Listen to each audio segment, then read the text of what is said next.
Yes, but they did not treat them for broken arm. They made some other story. They say, for example, let's say that someone gets blood cancer, and it apparently caused by the damage caused by radiation to bone marrow. But the doctor will not confirm that. The doctor will say that, oh, that caused by asbestos dust. So it's easy to escape. Well, let's put it this way. Let's say that John Walcott and his colleagues have a reunion every year. And the first year's reunion after September 11, there's 100 people there. And then the next year, there's 96 because 4 of them have died of cancer. And the next year, there's 86 because another 10 have died of cancer. Yes. The story would start to come out somehow. Yes, yes, yes.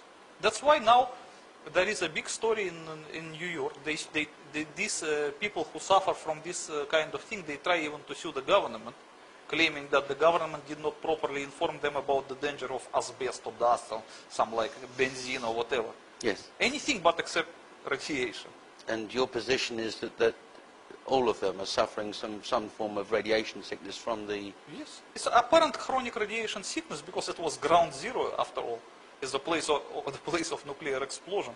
And they work there, and they begin to work there in the first few days, totally unprotected. Yes.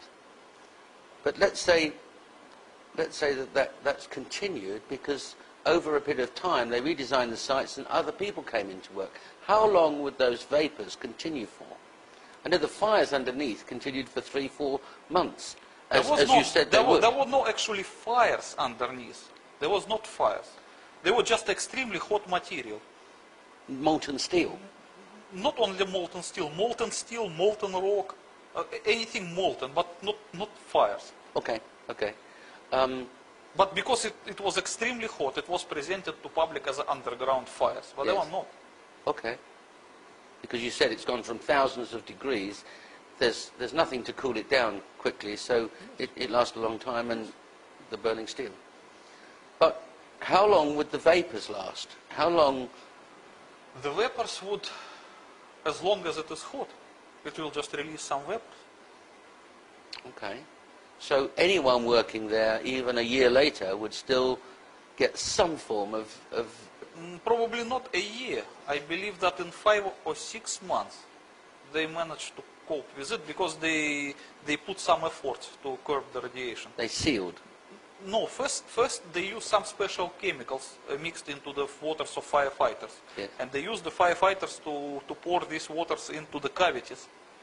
So it minimized the exposure, but not much I believe.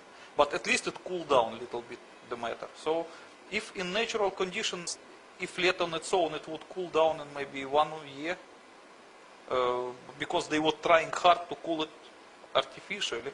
Maybe they succeeded in half a year. These vapours wouldn't just affect ground zero workers and police and fire department officials. Would it not also affect Manhattan residents? Of course they would affect Manhattan residents. Okay. But as far as I know, that Manhattan residents from the dangerous area, they were evacuated and not allowed to come back for another 6 months. Well, yes, the ones that were immediately affected, yes, certainly. Yes. They were not allowed to return until 6 months plus, which is still short. They should be away for at least 2 years, not 6 months. Okay, well, let's say that some of them returned within 6 months, and let's say that Mrs. Green or Mr. Brown inhaled some of this radioactive vapours and became not chronically sick, but felt unwell. They wouldn't go to the specially prepared fire department's doctor. They'd go to a doctor, their own private family doctor, who they know very well, George, down the road. And wouldn't he know exactly what was wrong with them? Not necessarily. Why he should? He's a doctor. They've So got radiation sickness. The doctor is not necessarily a specialist in nuclear explosion and these kind of things. He's just a doctor. Okay. Well, if that what doctor saw is the symptoms, he doesn't see the cause. Okay. Well, if that doctor has half a dozen people from Vestey Street, which is just off, and they've come into him with the same symptoms, wouldn't it occur to him, wouldn't one suppose, to say, just hold the phone here, there's something wrong? I don't think so, because the doctors, they also read newspapers and also they have some internal instructions. So let's say that certain doctors receive some circular which says that all people who live around ground zero were affected by asbestos dust. So the doctor should believe that. It's easy to cheat people, including doctors. Yes. Yes. All right. Well, let's talk about more about the medical impact of the radiation, the radiation, the vapors coming from the ground. They were seen from space, and in fact identified. You're talking about. I'm talking about the shots from oversaw that saw these vapors for some time. And you observe in your book that they're not black smoke. No, They're because white. it's not smoke, it's a vapor. Right. It's white. You also observe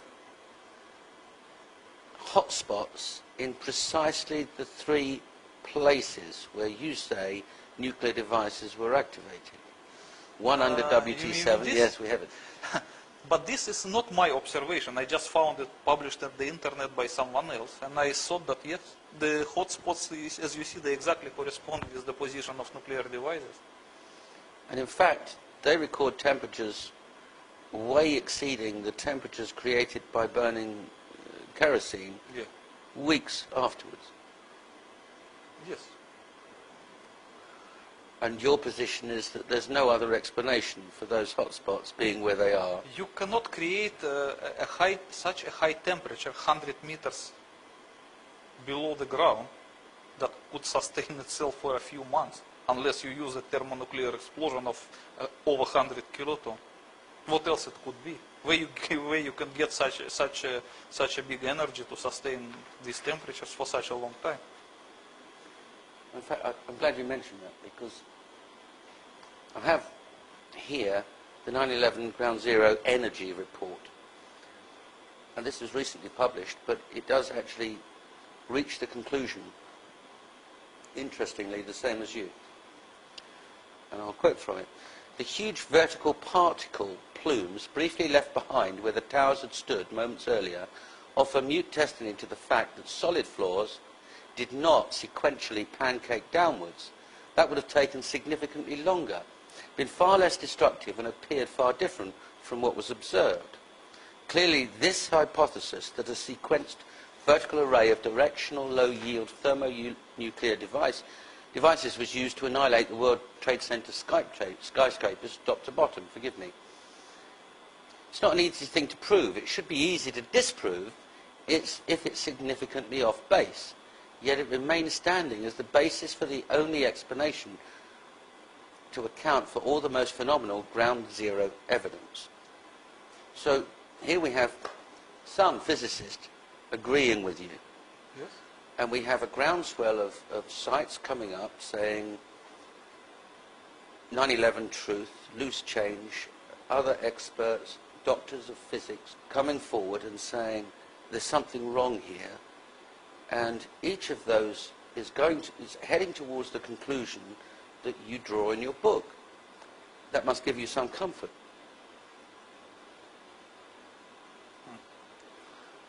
I don't even know how to answer this. If the evidence were unsupported by anybody or anything else, and you just published this book and announced to the world, I know what happened and I know who did it, they would laugh at you if nobody had drawn the conclusions that you've drawn, that the 9/11 Commission report is wrong, doesn't address and answer questions that you've answered, and other people are reaching the same conclusions. Yes, of course. There are a lot of people who attempted to search for September 11 truth independently, and they arrived to similar conclusions as mine, with the one difference. They did not know for sure that there was a nuclear demolition scheme of the World Trade Center, while I knew it for sure from my former service in the Soviet military. That makes the difference. So it means they were guessing, and they arrived to the same point. But I didn't need to guess, I know it for sure. But there's something else that makes your book unique. And we'll come to that later, but that is that you are going to name the perpetrators of the 9/11 tragedy. Yes. Thank you.